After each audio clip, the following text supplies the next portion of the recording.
乡亲各早，欢迎收看今日10月13公司台语台早起新闻，我是柯兴竹。新闻开始来关心台南市东区一大面体施工的现场，第昨下晡传出意外。这是一个30岁姓洪的工人，伫工程车吊铁板要去厝顶的时，去夹到高压电线，转跳电导火，不幸当场无命。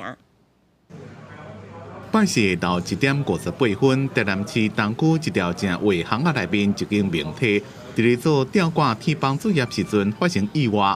30岁姓洪的工人，敢若伫咧工程车顶头做吊挂厝顶铁板时阵，去夹到电火线，造成跳电导火，当场倒伫咧涂骹，无生命现象。工头赶紧通知台电来断电，也通知消防局来救人。是修缮工人驾驶吊车移动吊臂时，不慎触碰高压电线，导致该名工人因触电倒地。经救护人员初判已无生命迹象。台南消防局出动8台车8个人来救，经过救护人员评估，姓洪的工人已经明显死亡。死者的老母甲家属赶到现场，靠家挡袂牢。警方封锁现场，通知台南地检署上验，进一步调查死亡原因。记者综合报道。来关心中华的线西10月11发生死亡车祸，因为这个所在线西伫北港内已经有3个奥多拜的民众过往啊。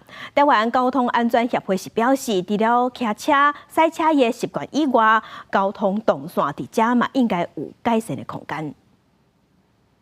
骑机车伫咧路口收拢，骑机车的人摔落去，救护车赶紧赶到现场，甲50多岁姓杨骑机车的人送医急救，不过也是救无转来。现场已经呈现欧卡，就没有呼吸、心跳，没有生命征象了。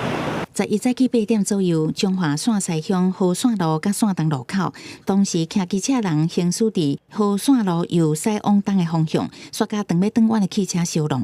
警方是讲，这个路口因为有青红灯还有飘线，确实造成车祸原因，要搁调查。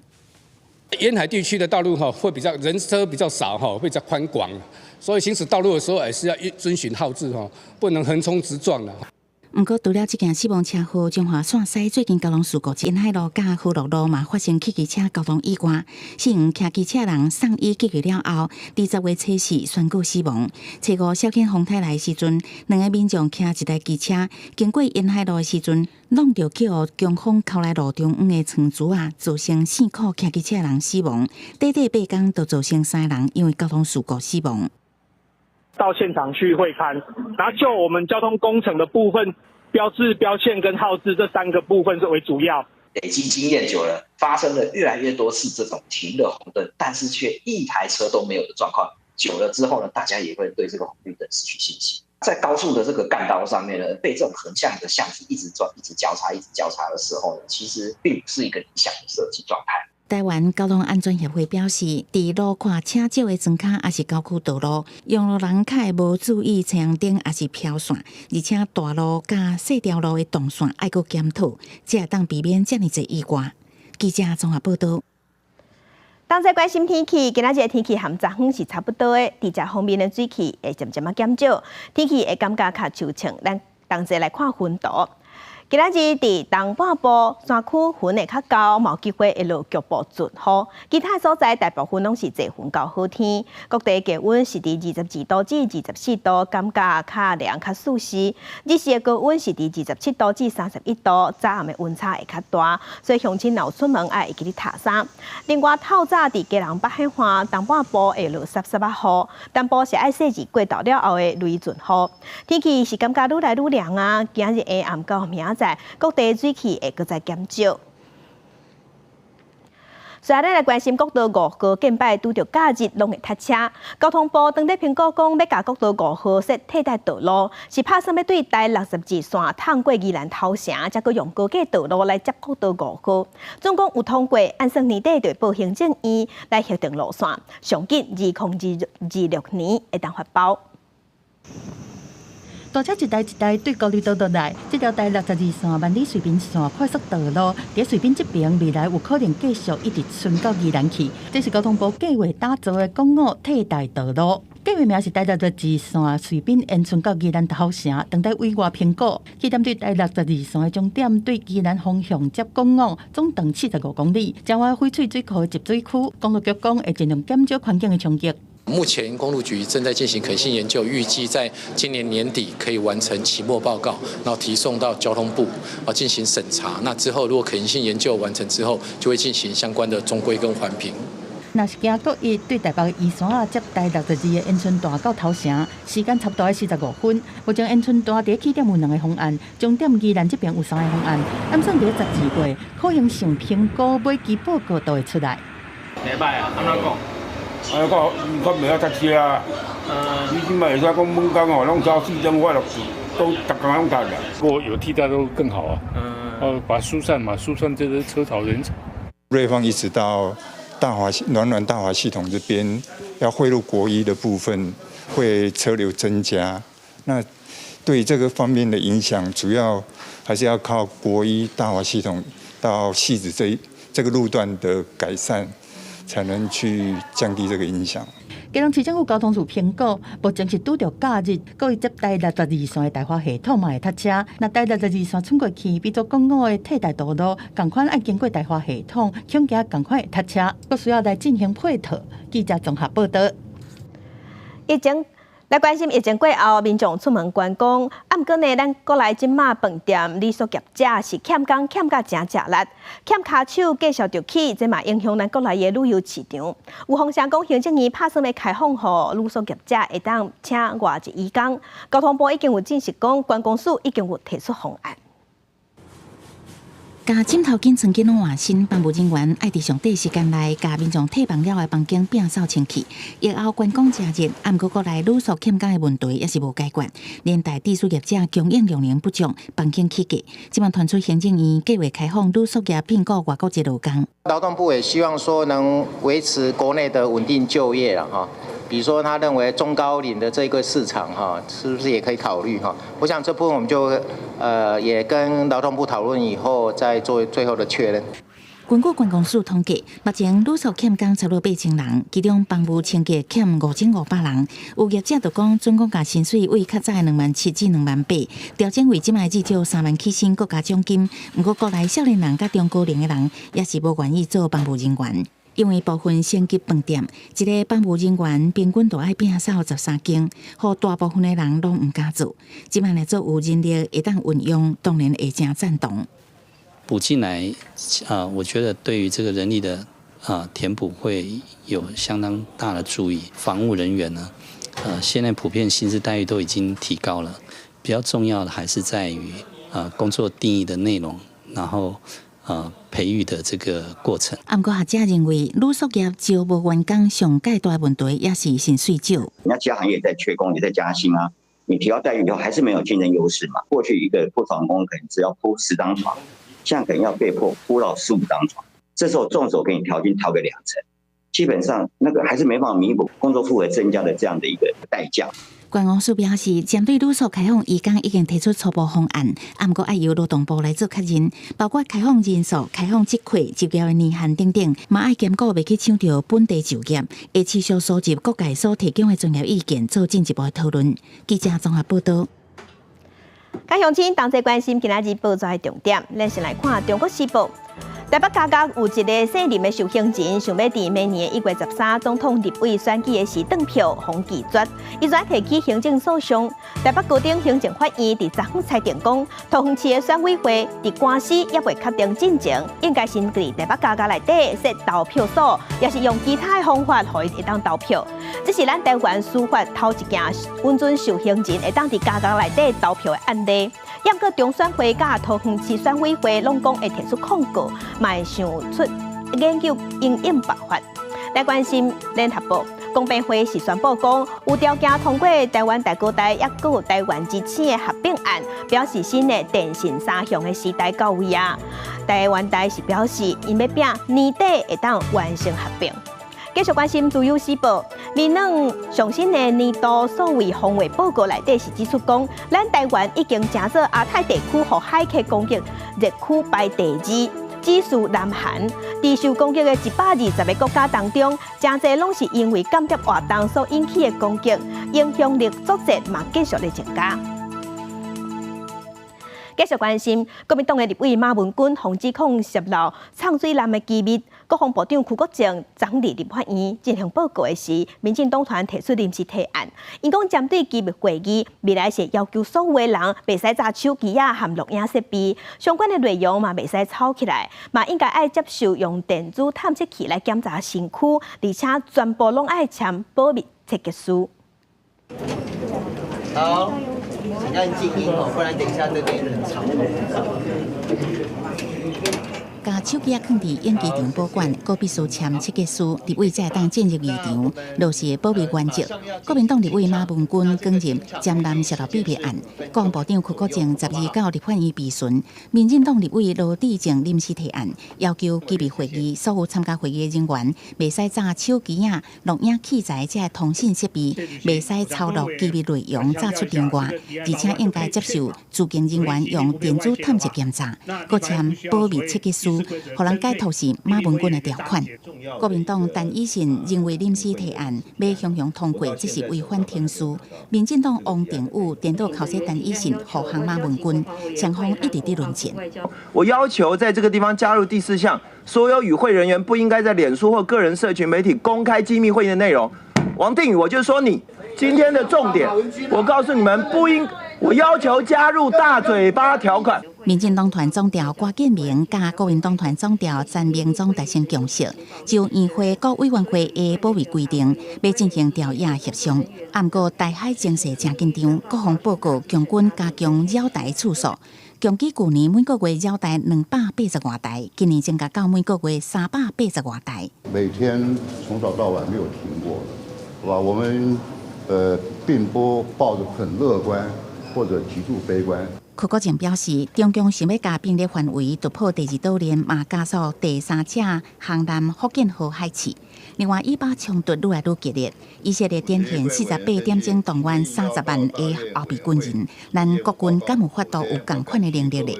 动员已经有这个规划哦，它会分批，我们也成立一个专案小组啊，所以就做研拟。情报工作真的很重要。对国防部修订紧迫军事投资案，会使用第1预备金来支应，无需要经过立法院审查，也引起议论。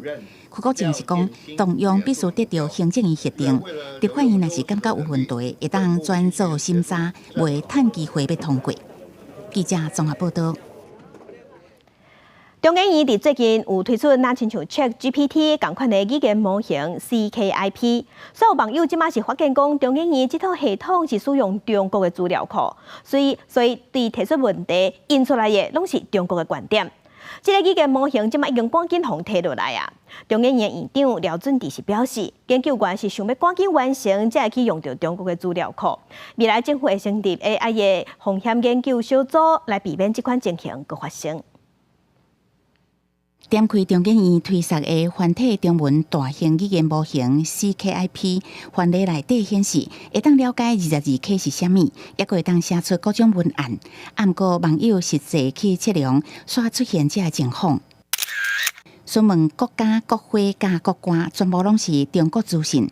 等于是模型使用到中国的资料库，也引起议论。这个语言模型测稿就赶紧落来。不过中研院院长廖准智12到立法院备询，点也立委同款关心这个议题。我国最高领导人他回答是习近平这样的一个状况哦，我的国籍是中国，我觉得这个都是非常离谱的一个状况哦。一名研究人员啊，因为他求快心切。他把尚未完全测试完毕的软体，以这个开源的精神上网，请大家一同测试。但我们在这件事情当中也学到很多正面的教训。中研院说明是研究员执行2项计划，想要把新的生成式 AI 带入明清的历史相关研究，想要赶紧来完成，唔再造成这个错误。不过 AI 开发语言模型，唔是研究员的本意，嘛无想到资料库背后的价值观嘛纳入，唔再造成这种错误。生成式 AI 风险的研究小组嘛，是征求相关人，我们也可以找一些人自己组成，但这些事情我觉得是非常重要，我们会尽快进行。未来在推动这个 ChatGPT 的研究，我们还会持续的使用中国的资料集吗？我们会自己开发，这个配合国科会的这个派的计划。代志发生了后，中研院规划成立西城市 AI 风险研究小组，想要深入了解 AI 对社会的冲击，佮提供研究人员相关的指引。记者综合报道。国际新闻来关心以巴冲突也在烧战，即卖还有真侪外国人质下落不明，互哈马斯掠去。以色列即卖已经对外放条讲，伫哈马斯无放人质进前，绝对要继续封锁加沙地区，未允准物资流入去加沙。以色列士兵夺回苏法前哨站军事基地迄当阵，掠到几多位哈马斯的武装分子。这段以色列军方伫12日公布，国际媒体无法度确定真实性的影片内面，看到以色列赢面较大。以色列媒体引用一位突击队员的话报道讲，海军的精锐突击队加几60位哈马斯的武装分子，连续几多点真久的战斗，叫出被武装分子靠岸的连接。以色列军方用空袭摧毁加沙，也为可能的地面战准备。当局12日讲，将会继续全面围困，一直到哈马斯甲差不多150位人质拢绑带。哈马斯发动攻击6天以来，以巴双方伤亡正惨重。美国国务卿布林肯甲特拉维夫，美国武器的运送表示支持以色列伫咧加沙展开报复的行动。哈马斯政治局副主席艾鲁里12日警告讲，以色列对加沙的任何入侵，拢会成做以军的灾难。国际援助组织警告讲，人道主义危机愈来愈恶化。The challenge we face is our capacity to move safely in Gaza. 另外，若是无电，便就可能变做太平间。对这出现幼儿的部分箱、电工机这款设备拢爱用电。以色列能源部长卡斯讲，除非哈马斯甲连接搞出来，若无就断水、断电、断能源。因已经甲运送到加沙，供应230万居民的生活必需品，也有电切断，并且甲对埃及来的物资冻来。公司新闻吴文玲编辑。以色列除了大规模空袭加沙地区，即马地面战嘛当得准备，针对要动员后备军人，本地是拍算讲会有30万人，也毋过即马是增加到36万人。真侪伫海外以色列的民众拢已经赶紧坐飞机要登去因的国家参加这场战争，也是投入后勤的资源工课。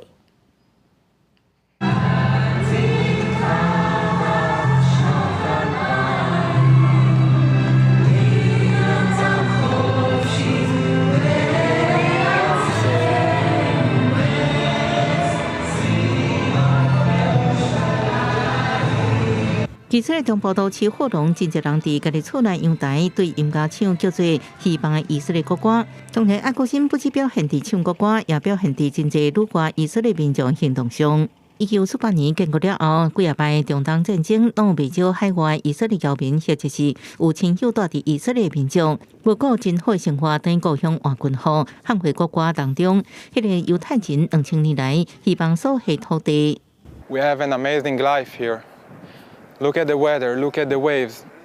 But when on the other side of your phone call, your brother call you and tell you, Ron, I am afraid, or your friends need you to protect your country, you're not thinking twice. 原本住伫东华纽约的萨尔已经登去以色列各到加沙前线。All my friends from the army, they called me and they told me that it seems like we are going into a war. So once your friends are calling you, you're coming. So I jumped on the first plane I could, and I came here. 以色列国防军除了将近18万的现役军人，后备役人数差不多是46万5千人。这摆为当击掌握加沙的哈马斯甲防止北平的黎巴嫩真主党趁乱攻击，以军原本动员30万后备军人，会扩大做36万，占比役人数超过77%。徛伫以色列甲背后支持的后备观点，以色列是为家己的生存利战。不过对巴勒斯坦人，特别是拒绝接受和平共存的哈马斯来讲，以色列这个国家的存在，也有西方国家的支持，就是种族主义甲殖民帝国主义。The Palestinian resistance that started that Saturday morning is a unified resistance that includes all of the political parties, all of the ideological trends, and all of the militant groups in the Palestinian body politic. 甲哈马斯长期对立的华大派系，除了由驻地政府主席阿巴斯表示，近年来反抗以色列占领甲屯垦，并无实际发起大规模攻击行动打击以色列。公司新闻七家真朋友。国际奥会第12个时是对外宣布要甲俄罗斯奥会停权，而且是随实施，理由是俄罗斯侵犯乌克兰领土的完整性。俄罗斯的奥会是批评讲这是政治决定，不过国际奥会嘛表示讲停权未去影响俄罗斯的选手以独立运动员的身份去参加比赛。俄乌战争拍袂煞，国际对俄罗斯的制裁国家一项。国际奥会第12宣布对俄罗斯奥会停权立即生效，理由是俄罗斯奥会伫咧最高单方面决定，甲乌克兰国家奥会辖下4区的体育组织纳入变做因家己的成员，分别是顿涅茨克、赫尔松、卢甘斯克加扎波罗热。 The suspension has the following consequences: the Russian Olympic Committee is no longer entitled to operate as a national Olympic committee, as defined in the Olympic Charter, and cannot receive any funding from the Olympic movement. 俄罗斯奥会批评停权的决定是政治动机。其实，俄罗斯自2015年被发现官方暗中伫咧帮助使用禁药的行为，就予国际电总禁赛，一直到今年3月才解禁。因为俄乌战争，俄羅斯加白俄羅斯的選手只敢會當用中立的身份參加比賽。國際奧會講說落來也同款。The conditions for the INA athletes, the independent athletes, remains exactly the same. The suspension of the National Olympic Committee doesn't affect in any way the participation of independent athletes. 不過烏克蘭是堅持，若是無對俄國加白俄羅斯的運動員全面禁賽，將會抵制明年的巴黎奧運。也強調體育袂當脫離政治，同時譴責俄羅斯利用運動員做宣傳。公司新聞陳偉林、張建光編輯。日本的今日國際上一個什麼大代誌，和鄉親咱同齊來看世界。以巴衝突造成歐洲地區出現安全危機，英國最近會伫東地中海部署海空軍甲海軍陸戰隊來掌握情勢，而且嘛支持以色列自我防衛，來協助進行國際人道任務。英國首相蘇納克是表示，恐怖主義無論佇倒位，攏是無法度接受的，攏必須來消滅。繼續關心韓國媒體有報講，中國對8月底開始有咧啟動脫北者遣返，已經甲600多個北韓關佇中國嘅脫北者送回去北韓。南韓嘅外交部是表示，目前南韓當地甲北京參詳這件代誌，希望中國會當繼續保護這脫北者，互因外交協助。不過中國外交部駁回講無這個代誌。來關心美國國會下黨派委員會嘅報告內底是指出講，美國有可能愛同齊應付中國和俄羅斯兩個核武對手，但是美國目前阻擋核武嘅能力是也無夠嘅。總講中國和俄羅斯聯手安尼就更較晦氣，所以愛趕緊推動核武嘅現代化。鏡頭跟等下咱過來，咱來關心2024嘅總統大選，南北合即馬有新嘅進展。這是侯友宜嘅陣營，郭文哲嘅競選辦公室已經約好啊，禮拜6下晡雙方幕僚會見面。也毋過，當地拼連署嘅郭台銘陣營是批評講，伊毋是真正要合作，因攏是咧使暗盤。面對在野當地拼整合，民進黨嘅賴清德是表示，選舉要有變化，嘛有變數，毋過伊會做好上好嘅準備。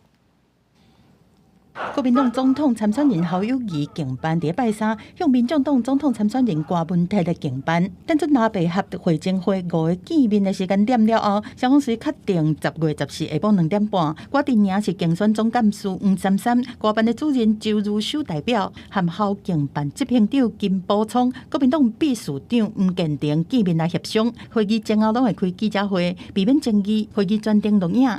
大家就相關提出來的理念，甚至包括方法，什麼事情都可以談，好好的坐下來面對面。我相信兩邊都有善意的回應，就期待的我們朝藍白合往前走。我想我们3个主张一直都没有改变。那这一次的会谈呢，也会针对民调跟辩论的形式来进行讨论。国民党这边坚持，若要拿白合，爱先辩论再比民调。还有议是认为讲，无应该设争题开放讨论，嘛表达家己愿意辩论。不过希望透过联署推动在野团结的郭台铭阵营是批评讲，目前拿白不是真心想要合作，是在互相算计。郭董他是乐见于选民的期待，在野的合作。但是需要真心诚意的合作。我们看到目前蓝白之间的过招，其实越来越走向斗争的方向。郭台铭本人是连续2天拢无公开行程，但是伊伫面册发文讲，家己是咧算真的，连续剩22天，同款的拍拼去冲分数。面对在野拼整合，民进党总统参选人赖清德讲，选举搁在变化，家己会做上好的准备。未来我会将和平当作是我做总统的使命。维持两岸和平，尊严对等，各有对的和平，才是真正和平。赖清德10日以副总统的身份参加玉山论坛，替10日主办的金融奖颁奖，过去桃园走5个竞选行程，甲6站过好。记者综合报道。来关心杭州亚运已经煞过，这一届咱台湾选手成绩真好，计共摕到19块金牌，若总奖牌数嘛有67块。也毋过这19块金牌内底，奥运比赛的项目只有9项。芭蕾奥运剩无1年就要比赛啊！体育署是表示，咱已经有做好对策，选手的黄金计划卖升级。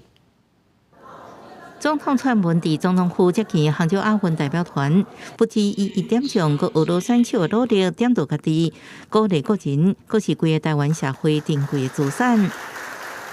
只要坚持，就会看到希望，这就是我们台湾人的韧性。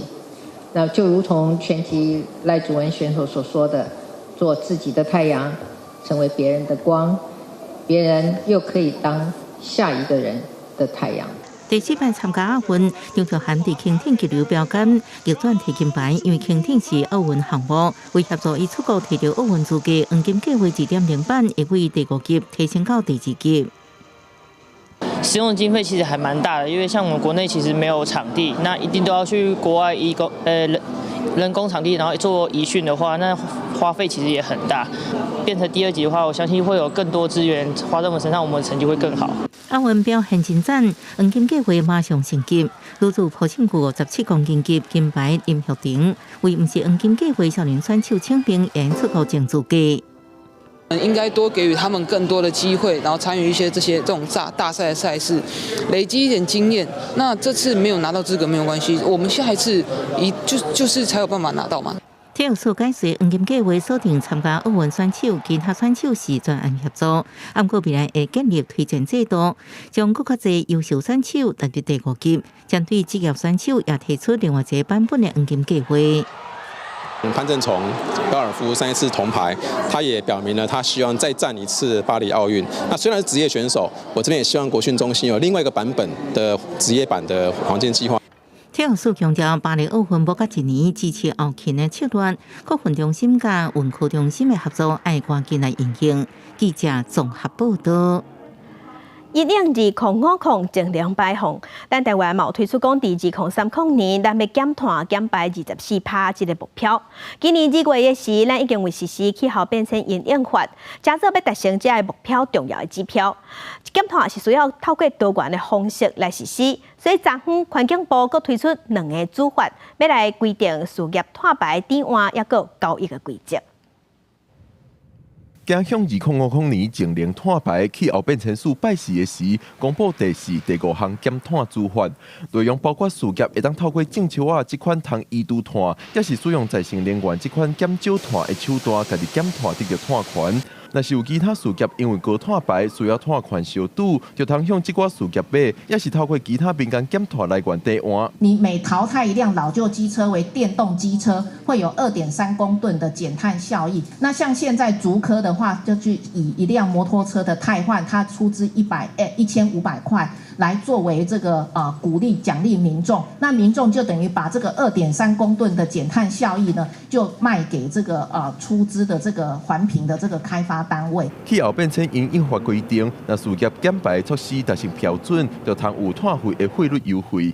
即阵主法阁规定，有超过减排标准的部分，阁通成做碳排抵换的来源。不过，环保团体批评，这是政府咧对企业开后尾门。其实是违反那个碳定价制度里面，不管是污染者付费，或者是外部成本内部化的这一个精神，又有这个优惠费率，可以让大家拿到更便宜的台碳的价格。那后面还可以把多减的量拿来做拍卖，我们觉得这都不是一个真的符合这个碳定价的这一个精神。未来它就是一定要提这个自主减量计划，那才有机会适用优惠费率哦。那另外我们也是期望说，再给他一个诱因，就是如果他原先预定的目标，他又减得超过的话，那么这个多减的这个量可以来作为这个增量抵换。环保团体表示，台湾整体减碳的效果到底会当做到什么程度，要是爱看落尾碳费相关的做法安怎定，才通看出整体效果。环境部估计今年底就会推出相关的法条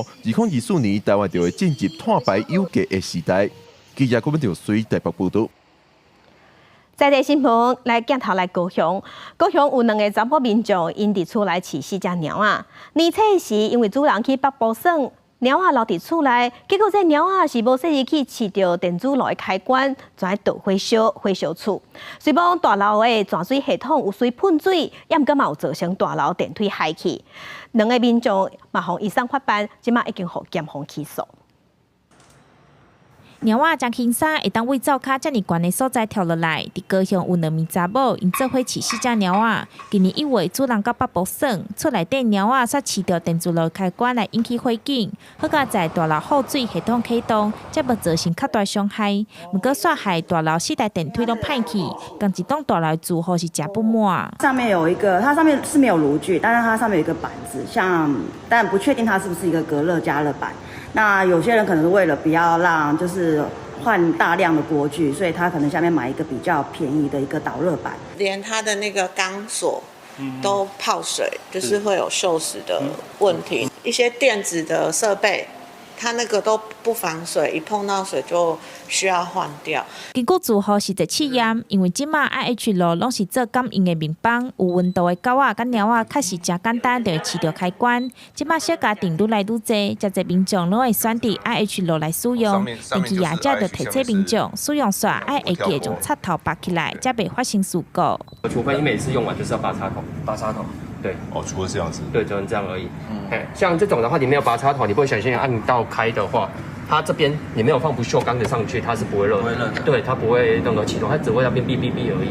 目前这2位查某嘛，互检方以失火罪来起诉。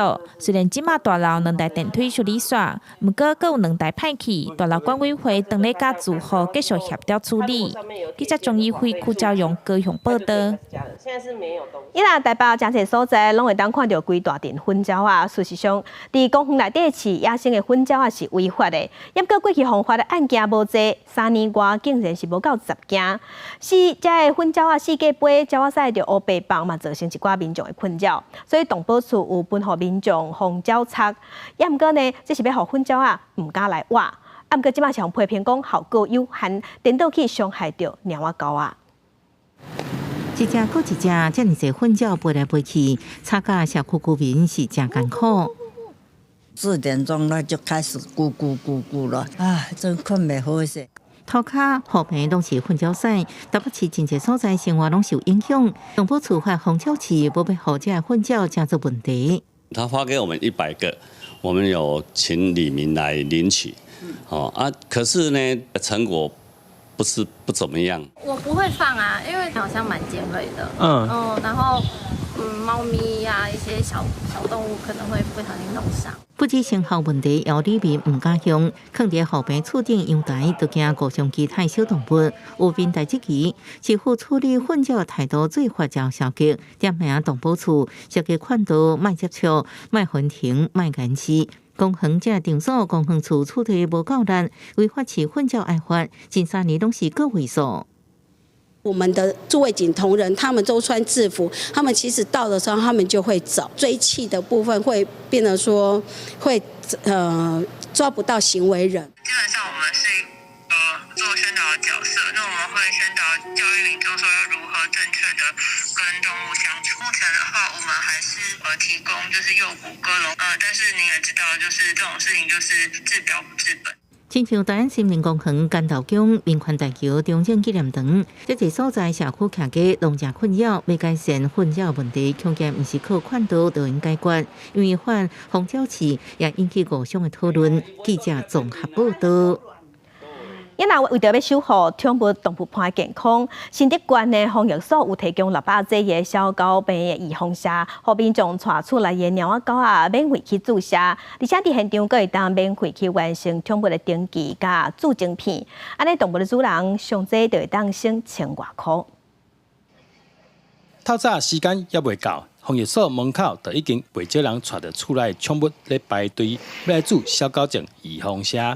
有的狗仔看起来有淡薄仔紧张，不过主人讲有一款免费的服务，对因来讲确实是真方便。我觉得不错，服务人员都还不错，那流程也算蛮顺畅的。人蛮多的，因为大家蛮热说可以帮忙那个自己的宠物打预防针这样。对，谢谢他们有办这个活动。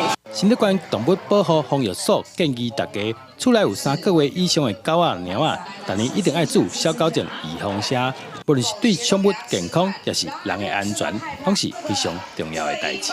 依据《动物传染病防治条例》呢，人工饲养的食肉目动物，犬或是猫咪，每一年都要施打1剂狂犬病疫苗。所以我们的新竹县动物保护防疫所每年也都有举办这样子的活动，那免费提供民众来施打狂犬病疫苗的服务。除了免费预防针，现场还有免费宠物登记以及宠物晶片服务。主办单位也利用机会向民众宣导是动物主人的责任以及保护动物的观念。记者刘君和新竹报道。因为即阵国内欠工严重，为着要鼓励中高龄的劳工会当重新转去工课场做事，政府有推出妇女再就业计划，相关就当领到3万块的奖励金。也毋过有劳动团体、劳工团体是认为讲，政府应该把这些钱用伫创造适合中高龄就业的环境才对。午安，您好，要结账吗？亲切送人人客，陈小姐是日厝就业妇女，较早伫银行业服务，为了照顾囡仔离开职场，即摆囡仔大汉以中华职场担任麦当劳正职的服务员。公司原来体谅中高龄员工，亲像只限制签的技能，改做比较较轻的单元，方便使用。过早退休可能对政府来讲，或是对自身来讲，都不是一件好事。友善的工作环境，我觉得对中高龄就业是很棒的帮助。疫情解封了后，欠工严重，为了鼓励中高龄也是日厝就业妇女重回职场，政府推出亲像妇女再就业计划，提出3万块就业奖励金，政府还补助企业，通吸引人才。中高龄部分，我们在每年会补助辅具，大概就是最高10万元。政府应该去思考传统的制造业、高科技产业方面，怎么样去创造适合中高龄就业的一个劳动市场。劳团认为，轻视老人这个情形长期拢有，政府应该设计适合中高龄就业的环境，才是对症下药。另外，台湾去年整体劳参率差不多是59.2%，50至54岁劳参率是76.3%，啊，不过超过55岁就开始大幅度降低，60岁至64岁的劳参率干那39.6%，尤其是60岁至65岁以上的劳参率，甲日韩比较起来，差约15%至35%。其实我们55到59岁跟整体劳参率是很接近的，加强奖助的对象要放到60到65岁。顾问职啊，或者是蓝领的这种职场导师啊，也都是中高龄劳工2度就业蛮适合的一些职务。面对中高龄回流，学者认为要重回原来职场，现实的状况确实有困难。不过，人的专家是讲，这经验丰富中高龄的人，能做当担任顾问，提供经验咨询，是重回共一职场可能的机会之一。记者综合报道。台湾创新技术博览会昨起稿，有太空科技、自通讯到 AI 的技术，各种下产业的创新技术，加强有称职的单位，这嘛是有史以来上济。经济部长王美花是表示讲，咱国内各种产业伫透咧创新，直咧进步，这嘛是咱台湾会当伫世界上和别人徛起的基础。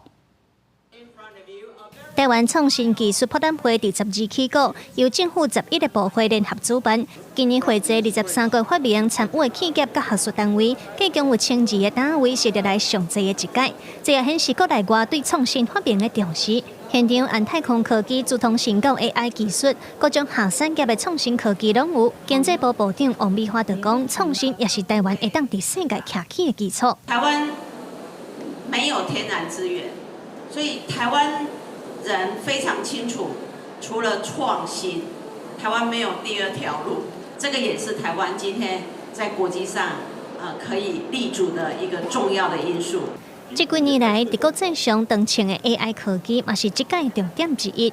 就为企业和学术研究单位投入研发，像讲把 AI 应用伫医疗门诊，提供治疗的建议。未来民众都唔免为着要看医生，开几廿点钟的时间在病医等，反正也通减轻医护的负担。我去较早妈妈去检查一个心脏，拢爱2-3礼拜了后才知影结果是安怎。咱即马随时就知影哦，咱有什么治疗方式啊？我感觉这对病人真有保障。另外，像讲运动训练这方面，也有真侪科技的应用。比如今年杭州亚运当中正受关注的无胜句，台北科技大学就甲清华大学运动科技中心合作，发明一个训练用的实境机器人，结合 AI 和 VR 技术，未来会当模拟对手的招数，甲咱的选手对练。金牌的选手背后都有个金牌教练嘛，设计一个移动的机器人，可以承受拳击手的这个打击的这个拳的力量，然后呢，进而减轻教练的负担。这科技的应用，拢是为着要让咱的生活愈来愈好。这届的展览伫台北世博一馆，按10月12办到14，计共3日，民众也会当入场体验。记者卢尚如、林旭凯台北报道。地方放送头，国立家己大学是拢教育团队招各校的囡仔去温室内底，教囡仔野子种菜到收成，佮带囡仔去饲鸡，希望透过实际体验，自细汉互囡仔就当建立正确的食农甲食安的观念。第一届接近来饲鸡啊，学生囡仔大家一开始拢真紧张，但是知影要安怎来照顾了后，囡仔连到抢咧要抱鸡啊。国立家己大学伫学校内底温室举办食农教育活动，互囡仔体验种菜、饲鸡。因为会当甲鸡爽，佮会当饲鸡，而且佮会当摸鸡，迄个感觉真正就好。先抓住它的脚，再把它的翅膀把它抱起来。伫体验饲鸡课程当中，教育团队甲囡仔照顾动物的美感，种菜时阵甲囡仔小解食物为菜籽一直到稻顶的成长过程。学校表示，这对一寡囡仔来讲是真好的机会教育。我从小让他知道，我们不要吃所谓的化学肥料，我们应该努力吃所谓的安全的蔬果、无毒的蔬果，培养他这样健康的食安的教育知识。我想这个过程，互囡仔直接就是知影讲，咱的食物，得来实在无容易，过来。这是一个照顾的过程，囡仔嘛会当体会，原来这嘛是一段生命教育的过程，囡仔实在摸着土壤，感受食物的生长，是食农教育当中真重要的部分。家己大学表示，实在参与的经验，唔但会当互囡仔有真深的记忆，嘛互食农教育的精神，会当为细汉就来定根。记者林慧婷，家己报道。亚台南的永福国小5当前要定起老旧社的时，有发现200多年前清朝时期的台湾兵备道的遗迹。学校专向中央争取上亿的补助，即马伫学校内底打造电视中心，嘛加做全国头一座结合历史遗迹，也有现地保存的学校。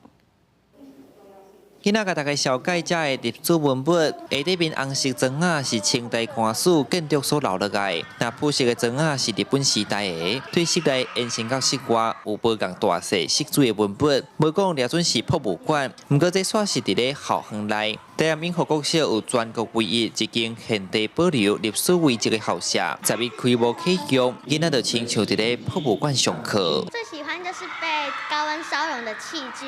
然后他们就是因为2次大战的时候台南大轰炸所造成。学到以前这个地方的历史，我觉得还不错。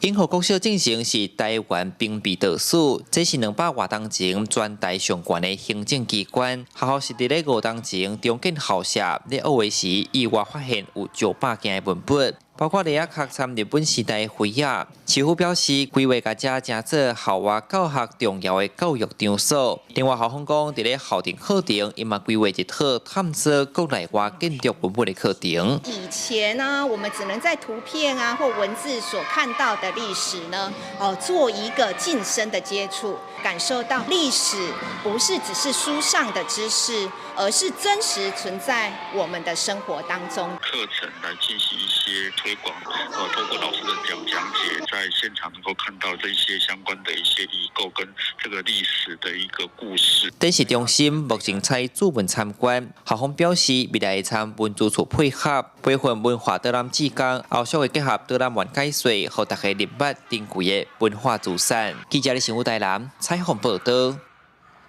文化新眼界继续关心俄战争已经战当半，这是害乌克兰有600多人离开家园，阁有500万人是有路无厝。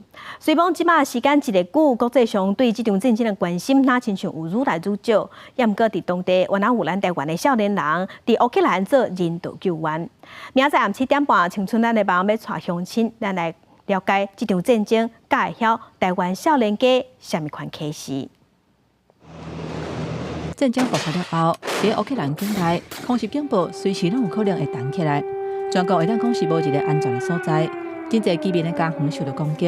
敢若会当走去境内其他相对较平静的所在，或者是离开国家变做是境外难民。为台湾来的王南英，原底是伫乌克兰读博士，开战了后，伊并无离开，是留伫乌克兰投入难民救援的工作，去帮助罗西亚军轰占领的所在发物资。我有一个很深刻的感受，就是他们可能觉得基辅很远，然后离绝望很近。伫乌克兰南部的城市赫尔松，这个前线庄仔头，因为捌去罗西亚占领半年，四界拢有火烧的痕迹，有95%拢已经乌有去。虽然已经修复要1年，不过对这些居民来讲，有关是一场噩梦。Ми вийшли з неї на підконтрольну Україні територію. Але дуже багато моїх знайомих, над якими знущалися, деяких катували, деякі взагалі не вижили, були розстріляні або розірвані від снарядів, які прилітали точно в ціль, куди їх посилали. 根据联合国难民署2023年6月份的统计，乌克兰境内有路无厝的人超过500万人。为了安搭这个无厝通住的人，伫西部的 Lviv， 一个由欧洲各国出境会起造的社区。或者离开故乡避战火的人，会当有一个安搭生活的所在。Зараз живе 954 людини. В цілому воно може розміщуватись 1408 людей. Але якщо ви дозволите, я продовжу. Тобто тут є найбільш зараз представників, це є Запорізька область, Луганська область, Харківська, Херсонська. 从巴赫穆特撤离来的一个难民家庭。我之前问他们有什么梦想，那个难民家庭跟我说，他们的梦想就是明天不要再露宿街头，明天只要还有一口饭可以吃就好了。无平静的时代，看无未来的日子，乌克兰的百姓拄着啊，嘛敢若会当行一步算一步，先安搭家己的生活，偷偷整理破碎的家园，再过来想看卖，接落来要安怎行？记者吴定武、林建如，乌克兰采访报道。世界音乐节伫台湾这活动已经起过，今年伫咱有台湾的团队，更有邀请南韩和乌克兰的国际团队，要做伙打造下领域下界的音乐合作。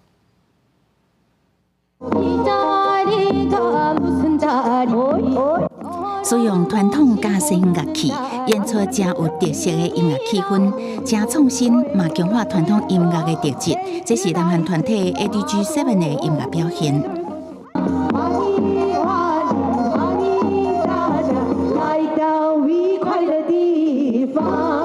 No matter how dark things seem, love always wins. 由乌克兰甲加拿大音乐人组成的巴拉卡拉瓦布鲁斯，以乌克兰福音音乐甲世界各地民谣进行音乐实验，要向世界传达乌克兰拍拼争取自由的声音。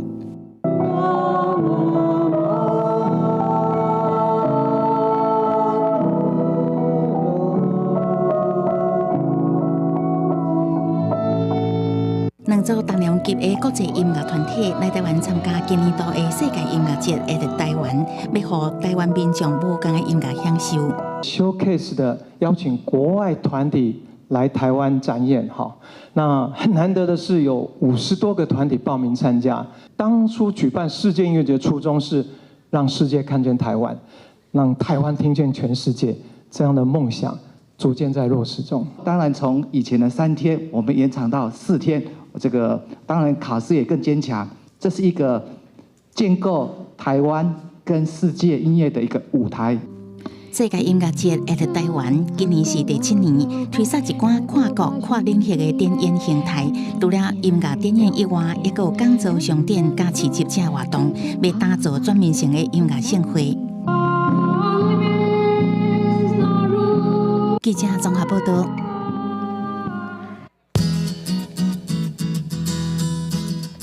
同齐来关心今仔日国地头的温度。伫北部的温度上加22度，上悬是29度；中部的温度上加22度，上悬有31度；南部的温度上加22度，上悬32度；东部的温度上加22度，上悬30度；外岛20度至28度。感谢乡亲收看，将亲平安顺心，明仔载早起9点，咱再会。